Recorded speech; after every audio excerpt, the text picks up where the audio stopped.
ദൈവത്തിന്റെ വാഗ്ദത്തങ്ങൾ നിങ്ങളുടെ മേലുണ്ടെങ്കിലും ചിലപ്പോൾ നിങ്ങൾ ഇന്ന് അടിമത്തത്തിന്റെ കീഴിൽ കിടക്കുന്ന വ്യക്തിയായിരിക്കും. പലതരത്തിലുള്ള അടിമത്തം.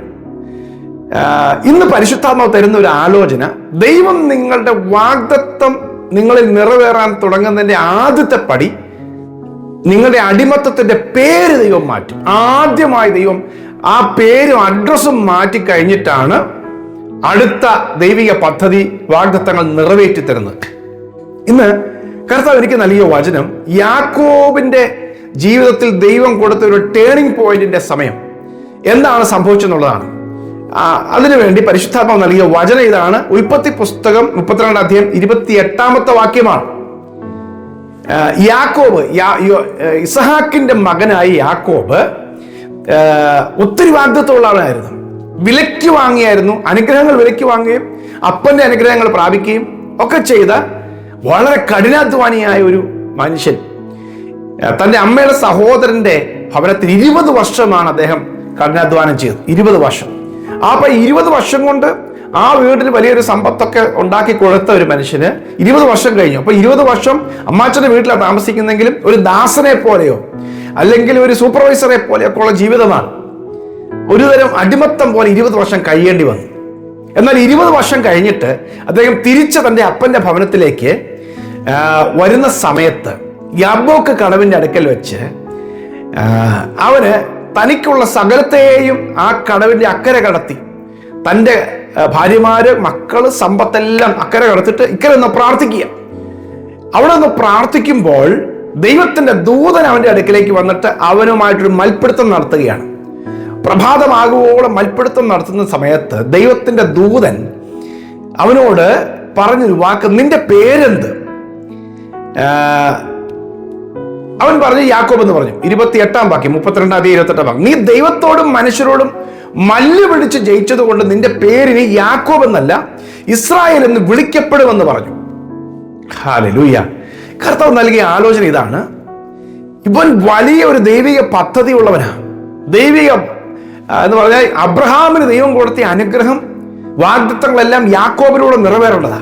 പക്ഷെ ഇന്ന് അവൻ ഒരു അടിമയെ പോലെയോ ദാസനെ പോലെയൊക്കെ ഒതുങ്ങിക്കൂടുന്ന ഒരു മനുഷ്യനാണ്. അതാണ്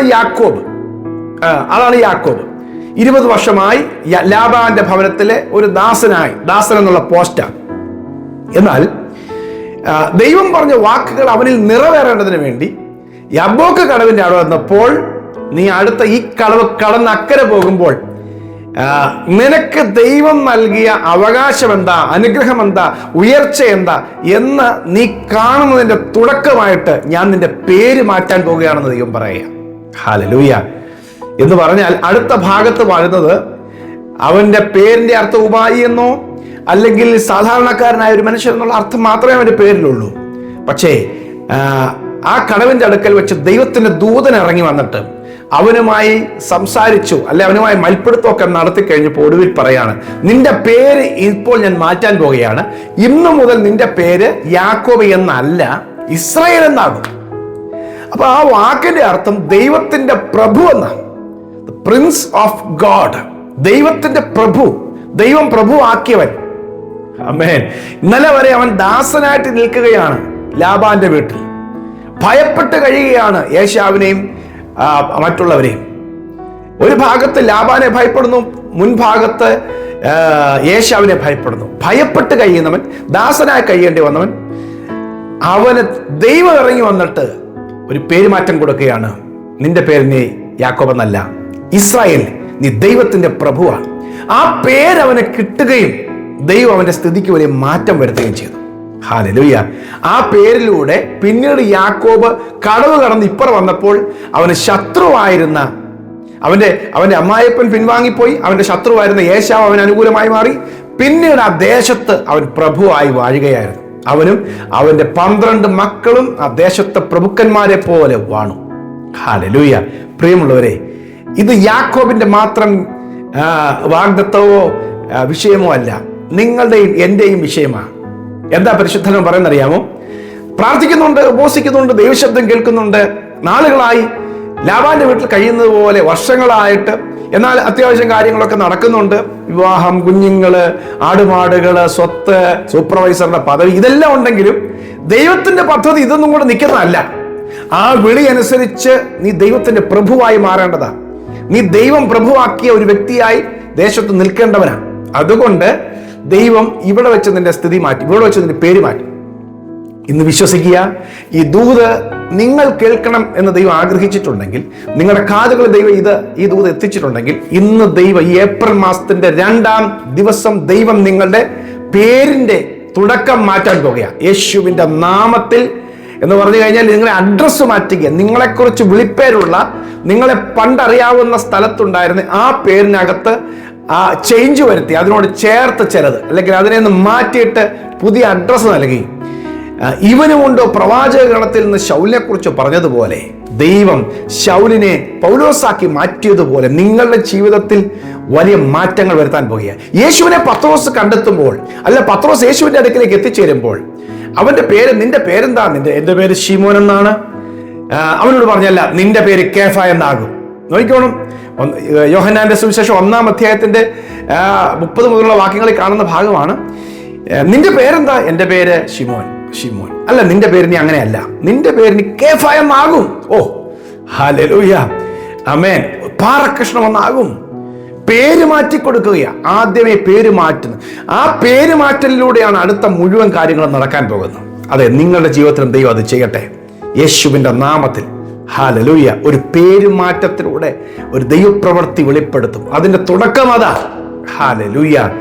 ദൈവം നിങ്ങൾക്ക് വേണ്ടി വലിയ കാര്യങ്ങൾ ചെയ്യാൻ ആഗ്രഹിക്കുക. ദൈവം നമ്മോട് കൂടെ നർത്തമുള്ള ഇമ്മാനുവേൽ എന്ന് പേർ വിളിക്കും. അവന്റെ പേര്, ആമേൻ, പേര് മാറ്റത്തിലൂടെ ദൈവം അവന്റെ വാഗ്ദത്തങ്ങളുടെ പാക്കേജാണ് നിവൃത്തിയാക്കാൻ ആഗ്രഹിക്കുന്നത്. നിങ്ങളുടെ ജീവിതത്തിൽ ഈ ഏപ്രിൽ മാസത്തിൽ ദൈവം നിങ്ങളുടെ അഡ്രസ്സിന് മാറ്റം വരുത്തി, നിങ്ങളുടെ സ്ഥിതികൾക്ക് മാറ്റം വരുത്തി, നിങ്ങൾ കഴിഞ്ഞ കാലങ്ങളിൽ ഏത് പേരിൽ അറിയപ്പെട്ടു അതുമായി ബന്ധപ്പെട്ടുള്ള പാക്കേജ്, അതുമായി ബന്ധപ്പെട്ടുള്ള ദാരിദ്ര്യം, കഷ്ടത, ശോധന, വേദന, പ്രശ്നങ്ങൾ, കലഹങ്ങൾ, ഇതിനെല്ലാം ഒരു അടഞ്ഞ അധ്യായമാക്കിയിട്ട് ദൈവം നിങ്ങൾക്ക് ഒരു ദൈവത്തിന്റെ പ്രഭുവിനെ എങ്ങനെ ദൈവം നിർത്തിയിരിക്കുന്നു, എങ്ങനെ ദേശം ദൈവം മാനിക്കുന്നു, ആ നിലവാരത്തിൽ നിങ്ങളെ മാനിക്കാൻ ദൈവം ശക്തനാണ്. നിങ്ങൾ ദൂത് സ്വീകരിച്ചു, ഏറ്റെടുത്തു, ദൈവം നിങ്ങളുടെ സ്ഥിതി മാറ്റട്ടെ. ഒരു വലിയ ദൂതനുമായിട്ടൊരു എൻകൗണ്ടർ, ഒരു കണ്ടുമുട്ടൽ, ഒരു ഇടപെടൽ ഇതിന് നടുവിൽ നടന്നതാണ് മാറ്റം ഉണ്ടായത്. ഇവിടെ നമുക്ക് ചെയ്യാൻ പറ്റുന്നത് ഈ ഏപ്രിൽ മാസത്തിൽ നിങ്ങൾ പ്രാർത്ഥിക്കാൻ മുട്ടുമടക്കൂ, ദൈവസന്നിധി ഇരിക്കൂ. യാക്കോബ് ഉഷസ്സാകുവോളം മല്ല് പിടിച്ചെന്ന് പറഞ്ഞാൽ വിടുതൽ കിട്ടും. ആ പേര് മാറുന്നത് വരെ ഒരു മല്ല് പിടുത്തം.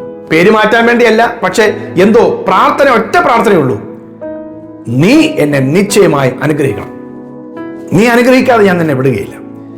ഇങ്ങനത്തെ ഒരു പ്രാർത്ഥനയുമായി ആര് കർത്താവിന്റെ കാൽക്കലിരിക്കുന്നു? ഭാര്യയെ മാറ്റി, പിള്ളേരെ മാറ്റി, സമ്പത്തിനെല്ലാം കൊണ്ട് മാറ്റി വെച്ചിട്ട് ദൈവസന്നിധി ആരിയ്ക്കും? ഇക്കരെ നിൽക്കുന്നു, ഇക്കരത്തോട്ടും ആര് മാറി നിൽക്കും?